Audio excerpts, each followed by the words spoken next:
Облыс орталығында бос орындар жәрмеңкесі өтті. Оған 100-ден астам компанияның өкілдері қатысып, келушілерге 300-ден астам жұмыс орнын ұсынды.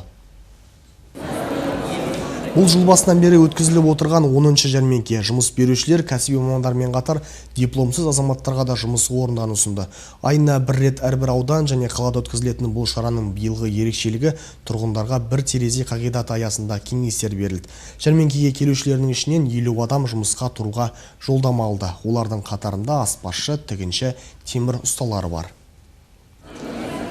Қызылорда қаласы бойынша көптеген Астанадан кейінгі екінші орында тұрмыс үй салуда.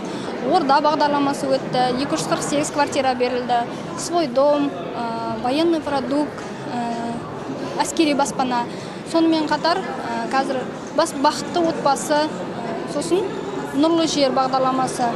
Бұл бағдарламалар бойынша көптеген сол жағалаудан үйлі болды.